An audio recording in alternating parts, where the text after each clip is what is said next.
ಇಲ್ಲಿ ಈಶೂನಲ್ಲ ಅಶು ಕೆಳಗಡೆ ಐತೆ ಅಣ್ಣ, ಕೆಳಗಡೆ ಐತೆ. ಒಳಗಡೆ ತೋರ್ಸೋಣ. ಶೂ ಒಳಗಡೆ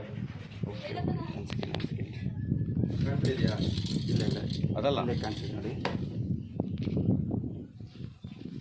ಓ, ಸ್ವಲ್ಪ ದೊಡ್ಡ ಹಾವೆ ಅಂತ ಅನ್ಸುತ್ತೆ. ತೂಕ ಇದೆ ಆ್ಯಕ್ಚುಲಿ.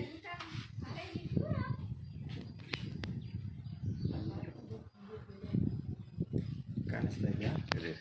ಇರಿ ನಾಗರ ಹಾವು.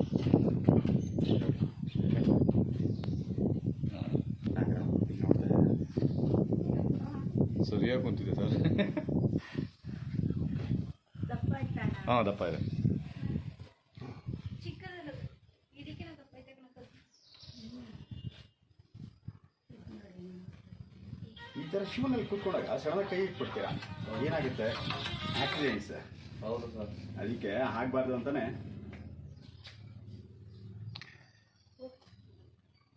ಹೊರ ಕಡೆ ಬಾ ಈ ಕಡೆ. ಈಗ ಬನ್ನಿ ಸರ್. ಅದಕ್ಕೆ ಅದು ಹೆಂಗೆ ಕೂತಿದೆ ನೋಡಿ.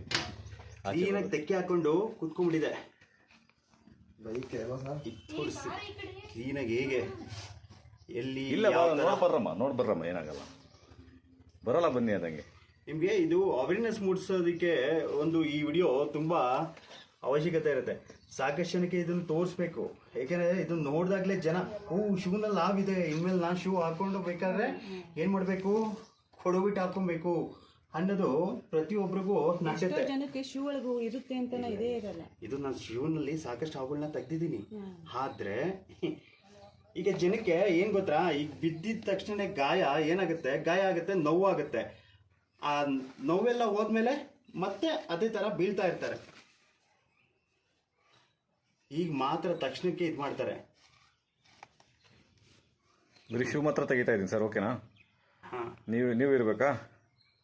ನಿಮ್ಮದು ಫೋಕಸ್ ಮಾಡಬೇಕಾ? ಮಾಡಿ ಪರವಾಗಿಲ್ಲ.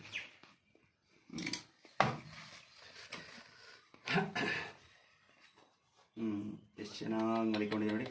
ಏನೋ ತಿಂದಿದೆ ಅನ್ಸುತ್ತೆ ಸರ್. ಬನ್ನಿ ಚೂರು ಹತ್ರ ಝೂಮ್ ಹಾಕಿದ್ದೀನಿ ಬಿಡಿ, ನೀರಿದೆ. ಈ ಥರ ಶೂನಲ್ಲಿ ಸಾಕಷ್ಟು ಹಾವುಗಳು ಕಂಡು ಬರುತ್ತೆ. ನಾನು ಹೇಳೋದಿಷ್ಟೇ, ಈ ಯಾರೇ ಶೂಗಳನ್ನ ಹಾಕೊಳ್ಳೋಕ್ಕಿಂತ ಮುಂಚೆ ಈ ಥರ ಶೂಗಳನ್ನ ಕೊಡವಿ ಹಾಕೊಳ್ಳಿ ಅಂತ ಹೇಳ್ತೀನಿ. ಅಂದರೆ ಮೀನ್ಸ್ ಈ ಥರ ಶೂ ತೊಗೊಂಡಾಗ ಈ ಥರ ಕೊಡುಬಿಟ್ಟು ಏನೇನ ಇದೆಯಾ ಅಂತ ಇಲ್ಲಿ ತೆಗೆದು ಹಿಂಗೆ ನೋಡಿಬಿಟ್ಟು ಆಮೇಲೆ ಹಾಕ್ಕೊಬೇಕಾಗತ್ತೆ. ಆದರೆ ಈ ಥರ ಕಂಡು ಬರುತ್ತೆ. ಈ ಥರ ಕೂತ್ಕೊಂಡಾಗ ನಮ್ಗೆ ಅರ್ಜೆಂಟಾಗಿ ನಾವು ಶೂ ಹಾಕ್ಕೊಂಡು ಹಾವು ಹತ್ರ ಆಗಲಿ ಮತ್ತೊಂದು ಚೀಳು ಜರಿ ಆ ಥರ ಹುಳ ಹಪ್ಪೆ ಕೈಯಲ್ಲಿ ನಾವು ಕಚ್ಚಿಸ್ಕೊಬೇಕಾಗತ್ತೆ.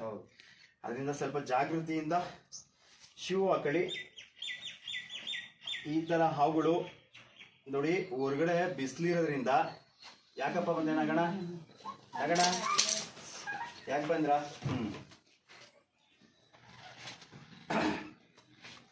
ಅರೆ ನೀವು ಹುಷಾರಿಷ್ಟೇ ಈ ವಿಚಾರದಲ್ಲಿ ಹೇಳ್ಬೇಕಂದ್ರೆ. ಆಮೇಲೆ ನಾಗರಾವ್ ಅಲ್ಲ ಅಂತ ಅನ್ಕೊಂಡ್ಬೇಡಿ. ಇಲ್ಲಿ ನೋಡಿ, ನಾಗರಾವ್ ಎಷ್ಟು ಚೆನ್ನಾಗಿ ಎಡೆ ಇರ್ತದೆ.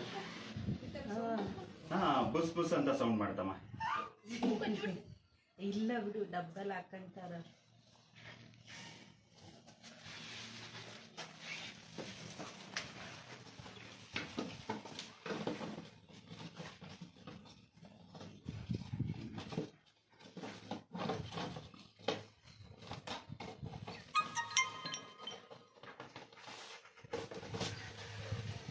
ನೀವು 24x7 ಯಾವಾಗ ಬೇಕಾ ನನಗೆ ಕಾಲ್ ಮಾಡ್ಬೋದು. ಈ ಥರ ಫಸ್ಟು ನೀವು ಶೂ ಹಾಕೊಳ್ಳೋಕ್ಕಿಂತ ಮುಂಚೆ ನಿಮ್ಮ ಮಕ್ಕಳದು ಅಮ್ಮ, ನಾ ಹೇಳೋದು, ನಿಮ್ಮ ಮಕ್ಕಳುಗಳು ಏನಿರ್ತಾರೆ, ನೀವು ವಾಕಿಂಗ್ ಹೋಗ್ಬೇಕಾರೆ ನಿಮ್ಮ ಯಜಮಾನ್ರೇ ಆಗಲಿ ವಯಸ್ಸಾಗಿರೋರೇ ಆಗಲಿ ಅವ್ರಿಗೆಲ್ಲರಿಗೂ ಹೇಳಿ, ಶೂ ಹಾಳಾಗೋದ್ರೂ ಜಸ್ಟ್ ಇನ್ನೊಂದು ಜೊತೆ ಶೂ ತೊಗೊಬೋದು. ಆದರೆ ಪ್ರಾಣ ಹೋದರೆ ಮತ್ತೊಂದ್ಸಲಿ ಬರೋದಿಲ್ಲ. ಅದರಿಂದ ನಾ ಹೇಳೋದಿಷ್ಟೇ, ಶೂಗಳು ಎಷ್ಟೇ ಹಾಳಾಗೋಗ್ಲಿ ಕೊಡುಬಿಟ್ಟು ಹಾಕೊಳ್ಳಿ. ಕೊಡುವುದ್ರೆ ಹಾಳಾಗೋಗುತ್ತೆ, ರ್ಯಾಪರ್ ಕಿತ್ಕೊಳ್ಳುತ್ತೆ, ಮತ್ತೊಂದು ಹಾಳಾಗೋಗುತ್ತೆ ಅನ್ನೋದನ್ನ ತಲೆಯಿಂದ ಬಿಟ್ಟಾಕಿ. ಓಕೆ.